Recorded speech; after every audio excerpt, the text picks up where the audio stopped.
si je vais reproduire le même schéma de ma société d'origine, donc à quoi sert d'émigrer? À quoi sert de venir à Montréal si je vais rester dans un ghetto soumis à un dictat, reproduire les mêmes comportements de ma société d'origine?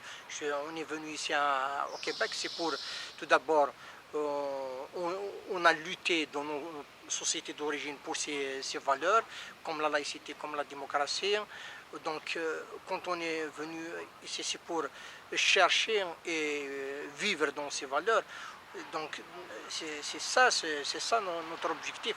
On n'est pas venu ici pour des motifs économiques, on est venu ici pour des motifs culturels. Ce qui fait que nous voulons, parce que nous voulons défendre ces valeurs.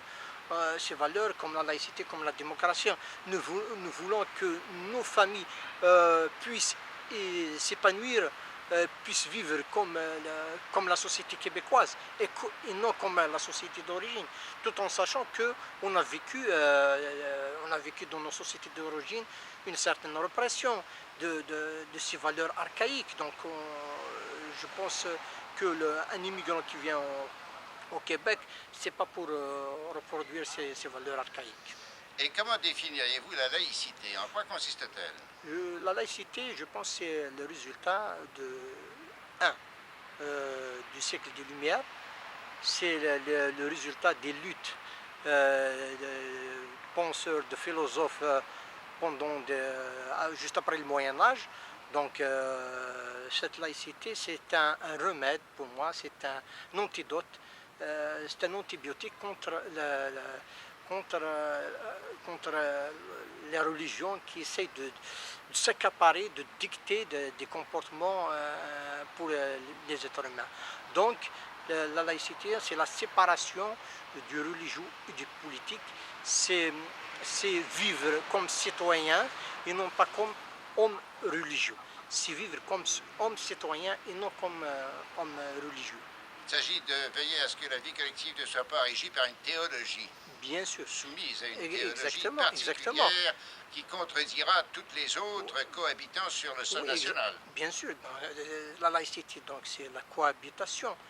Si par exemple, on va faire un retour en arrière dans nos sociétés d'origine, par exemple, moi qui ai vécu dans une société comme la société algérienne, on a vécu tout d'abord la naissance des partis religieux qui ont essayé d'imposer un certain comportement pour la société. On a mélangé entre le champ politique et le champ religieux, ce qui a engendré une répression des libertés individuelles. Donc je pense que la religion il relève du domaine privé et non du domaine public. On peut pas, parce que si on essaie de ramener la religion au domaine public, je pense qu'on va voir venir dans le futur des guerres religieuses. Ce dont témoigne la situation au Proche-Orient actuellement. Exactement, comme le Liban.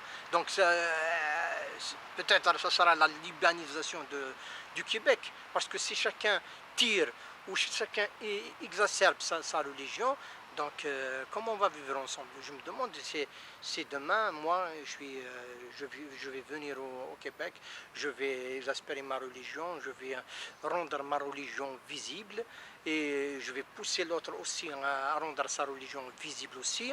Donc c'est de son droit, et de là, ça va être la concurrence pour contrôler la société.